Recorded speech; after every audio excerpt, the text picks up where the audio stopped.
What's up, Titan fans? How we doing? Welcome to another episode from the What's Up Titans Fans pod, where we're going to go over the Tennessee Titans versus the Jacksonville Jaguars on a Mayo Monday edition. And look, before we get started, let me go ahead and insert the plug as I'm waiting for people to go ahead and enter the channel. If you're not following me on YouTube, TikTok, and X, make sure to follow me on all three platforms. The handle's the same no matter where you go. It's the What's Up Titans Fans pod, where I put out videos all throughout the week. I'm talking Monday through Friday. I do pregame videos. I do postgame videos, ESPN power rankings. You know what? I'm going to start doing these draft videos where it's going to be the Tankathon draft prediction videos where we'll see who they predict the Tennessee Titans are going to draft each week, because it changes depending on how we're going to fall in the draft. They have it all laid out. It's a good time. You gotta come tune in. But let's go ahead and hop into things. So the Tennessee Titans, we lost to the Jacksonville Jaguars, which no one thought we were going to lose, right? The NFL analysts came out with their predictions last week. 9 of their 10 analysts predicted we were going to win. They've been 77% correct on their picks this season when it comes to the Tennessee Titans, and we lost in Nissan Stadium to Mac Jones. What an upset, brother. It was a disaster to watch. It was a boring game, 10-6. I mean, there was a few good highlights. We had a couple interceptions. You know, we got to see Awuzie. He came back. He's been injured a majority of the year, but he's back now, and he got an interception. But overall, the game was just kind of boring. You know, the players don't look engaged. They look lethargic. I'm not sure what's going on with the Tennessee Titans. I don't know if it's Will the Mayo Man Levis leading the way. I know sometimes he misses wide open receivers. I don't know if it's Brian Callahan not hyping up this team all the way. The team's gone soft, as you heard some people say. You know, the players are just, you know, the cold got to them and stuff like that. This whole Mike Vrabel era of this hard-nosed team is over. The team is soft. But let's go ahead and look into the game and look at why we probably lost and everything like that. Look, we got ESPN pulled up. And as you see, we lost 10-6. I mean, it's a disaster. And if you go play by play, there wasn't much happening, right? Right off the bat, we kicked a field goal. Then they threw an interception, punt. I mean, the game was pretty boring. Turnover on downs, interception, end of half right there. Hey, the Bedwells family, can you please give me a shout out? What's up, brother? Welcome to the channel. I appreciate you here. Let me know if you're a Titans fan or not down in the chat. And let me know how you feel about the Tennessee Titans this year and their disastrous play, as we only have 3 wins on the season. And we lost to the Jacksonville Jaguars with Mac Jones. He said, yes, he's a Titans fan. Yes, that is awesome. Hey, at least we know you're a true fan. You know, when times like this, when times are tough, this is where the true fans remain. You know, we're not them bandwagon fans out there. But yeah, we entered the second quarter. I mean, it's just disaster. Boring game, punt, all, you know, back to back. Then field goal. We cannot win games kicking field goals. I mean, we just didn't put up a touchdown all game. I mean, we have this Brian Callahan-led offense, and we are not getting anything put together. Field goal. But yeah, then punt, touchdown. They scored toward the end. Downs, punt, downs, end of game. I mean, it was just a horrible game. I don't know why it's breaking it down between that and then it says second quarter. But yes, punts all the way around, field goals. You cannot win a game like this. The offense is not meshing. We try to throw it to Ridley. It ain't working out. You know, either Levis overthrows them or he drops the ball. We didn't get the touchdown from NWI this game, which he's been getting a touchdown every single game, but not this game. So it is tough, you know. And then if we look at the box score for the players, I mean, Will Levis, yes, he didn't throw an interception, but he did no touchdowns, 19 of 23, 168 yards. Now, Mac Jones, on the other hand, he did throw 2 interceptions, but he still had over 200 yards passing, 220 yards. Let's see. Bedwell's family said, there are many other teams that are better than the Titans. You are right. We are at the bottom of the league. And, you know, where we are right now, we've already been eliminated from the playoffs, right? It's only week 14. We're going into week 15. We got Monday Night Football tonight. But it's only week 14, already eliminated from the playoffs. The rest of the season's a wash. I mean, it ain't like we have good rookies behind us to step up and play. Like there's some teams, like let's say you're the Falcons, right? Like, oh, let's see what Michael Penix has to offer. I mean, we got Mason Rudolph back there behind Levis, so it's like you might as well see what Levis has. But as we enter into the off season, I don't know if you really want next season to be with Will Levis, especially Mason Rudolph back there. But you don't want Will Levis to be your quarterback starting next year. We got to either get a good veteran quarterback. I mean, I know Sam Darnold will be available because, they did draft J.J. McCarthy. I doubt they'll keep Sam Darnold. But, that's a possibility, even though he might just be a one-year wonder. I know he has weapons everywhere. Justin Jefferson, Addison, Hawkinson, and he had Aaron Jones in the backfield. So he has weapons all around him. But, I mean, there's got to be someone out there better. Or we could draft a young QB. But if you're looking at the draft, the good QBs come out the year after. This year, I mean, there's some. I mean, if you're top enough to get Shedeur Sanders, if you believe in him, you got Quinn Ewers, Cam Ward.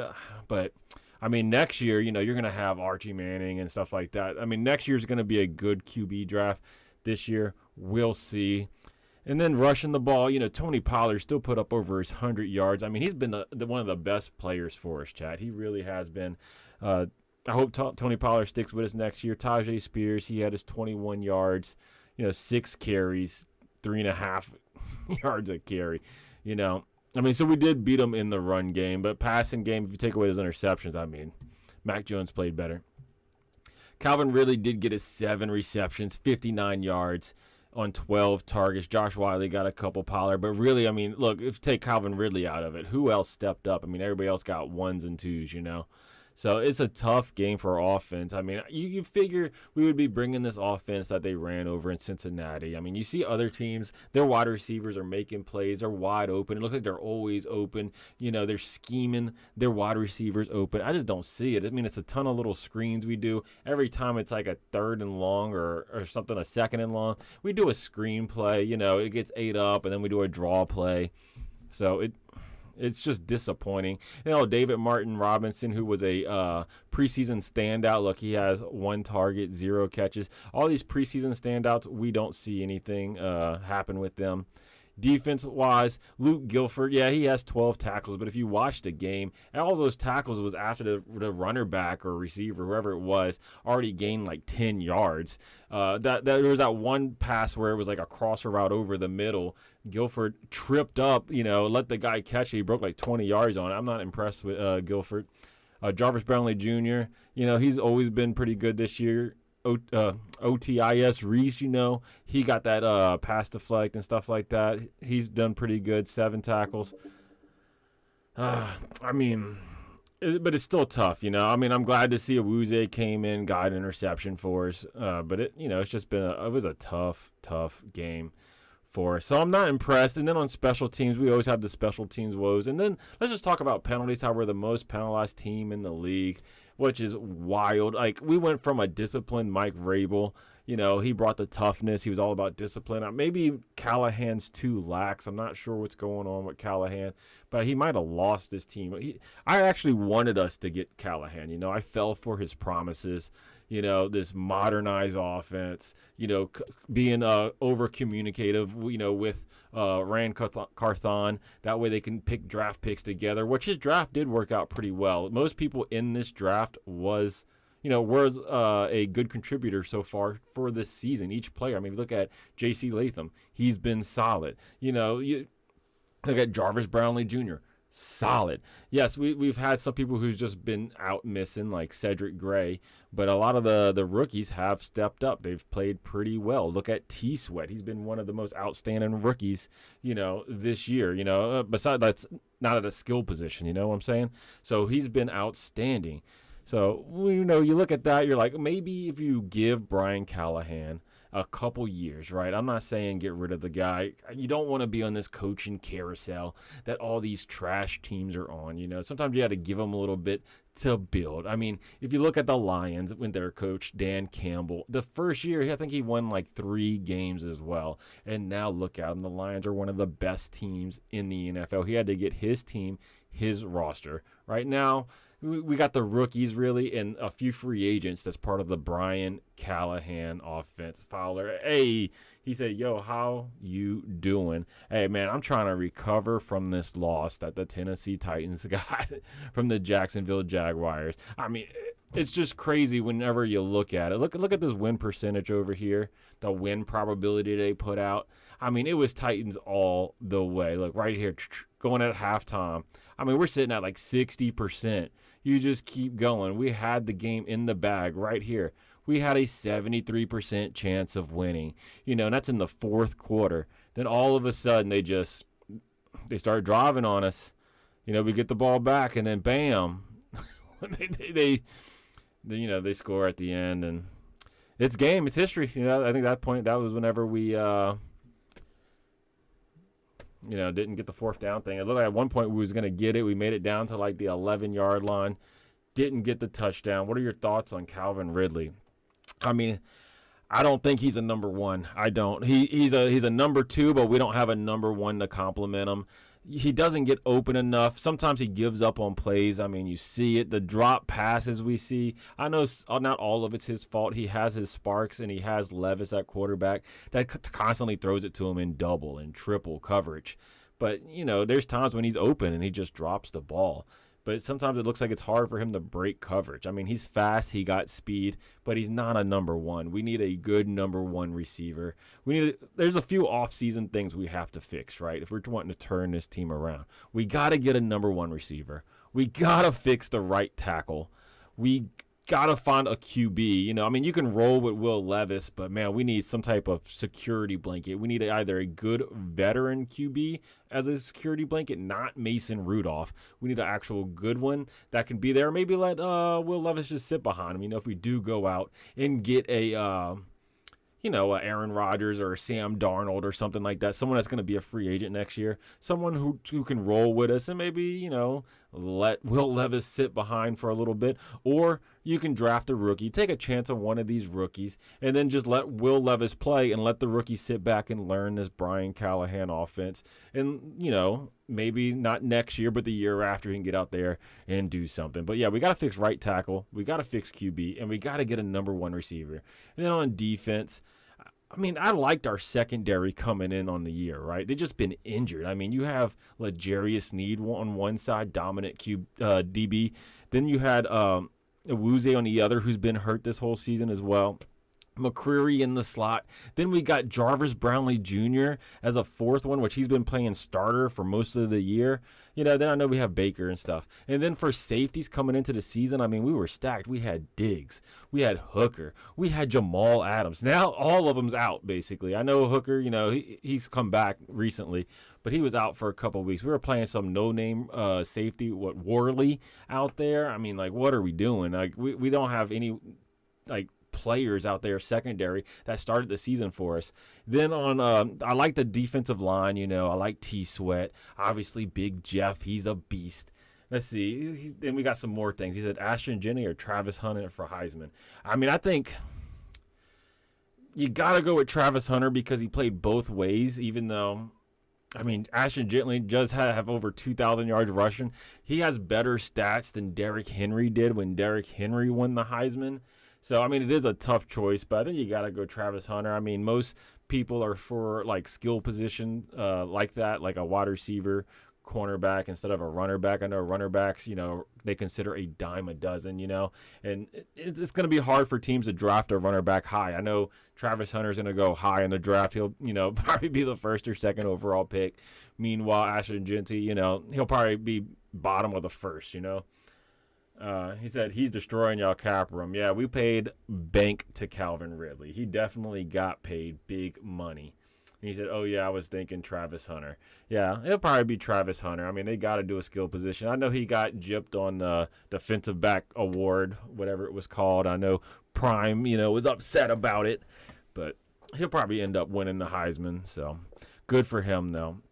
But, yeah, our D-line seems pretty stout. And even our edge rushers, I like Harold Landry. Arden Key isn't bad on the other side. He's up and down with his games. But even Harold Landry's kind of up and down on his games. There's some games he'll get a sack or two, then he'll be silent for, 2-3 games before anything else happened. Hey, Fowler said he subbed. I appreciate it, brother. I appreciate it. Hey, we put out videos all throughout the week on this channel, so I appreciate you being here. And hey, and if you're here, go ahead and smash that like button too. It gets more people in the channel. And then our linebackers, I think, like especially our middle linebackers is kind of our weakest link right now. I mean, we have Kenneth Murray, who's, I guess he's a good pass rusher, but in pass coverage, he's kind of a disaster. I know he got that one interception on an underthrow that happened, which if he would have threw it accurately, it would have been for a touchdown, but luckily it was underthrown. He ended up getting an interception. And then who else we got? We got Jack Gibbons, who's hurt, right? He broke his ankle or something. Then we go down to Guilford, and he's a disaster. I don't believe in Guilford at all. And then Cedric Gray, who we haven't seen, so you can't really count him out. But he's been injured this entire season. He got hurt, in preseason, and where has he been? I don't know. He's just injured. So we definitely got some holes to fix on this team because it does look a little rough for us right now. But that's gonna go ahead and sum it up for today's episode. Tomorrow I'm gonna be doing the ESPN power rankings when they come out, and like I said, I'll probably do a Tankathon draft show, where they go over who's picking who. I did one last week. It was the first one. It was kind of like a pilot show for it. I didn't know how I was really going to do it. I just kind of threw it out there, see how it was going to be done. But, people seem to like it. So I'm going to do another one this week because they update it each week on Tankathon. So we'll get to see who they think the Tennessee Titans are going to draft depending on where they fall in the draft after we just got this loss to the Jacksonville Jaguars, because now they're going to be drafting ahead of us if things were to happen today. Or there'd be a higher draft pick than us. We'd be drafting before them. So we'll see who we're going to get. I know last week it was supposed to be an edge rusher in the first round. Then in the second round, they said Jalen Milroe for the Tennessee Titans. That's who they were picking on Tankathon, which I'm not sure how I feel about Jalen Milroe. I don't know if I would want him to be the Tennessee Titans QB. As you saw when he played Oklahoma, if he can't scramble, he can't throw, right? They stopped him from scrambling. They looked miserable out there. He looked miserable. So, I don't like those quarterbacks that have to scramble. I need a guy who can sling the ball. I know Will Levis is a slinger, but you need someone who can do a little bit of both at least. But we'll see who's available and how it happens. Hey, glory to God. Hey, I see you in the chat. He said, bro, I'm diehard Bama fan, but Milroe is not the guy, bro. yeah, Milroe. Hey, but I mean, who else y'all got, right? I know y'all have that one quarterback. I can't remember his name right now. But, I mean, if you don't have Milroe, who you have? I mean, y'all don't really have an offensive line to protect him, right? So, as you see, you got Milroe back there running for his life or trying to scramble. And I know most of those are designed runs, though. But if you stop the run, hey, Milroe can't throw. So, it is what it is. But I appreciate the comment, Glory. And, yeah, like I said, this sums it up. So just make sure you leave your comments down below on how you feel about the Tennessee Titans and the Jags game. Don't forget to like, subscribe, and tighten up, baby.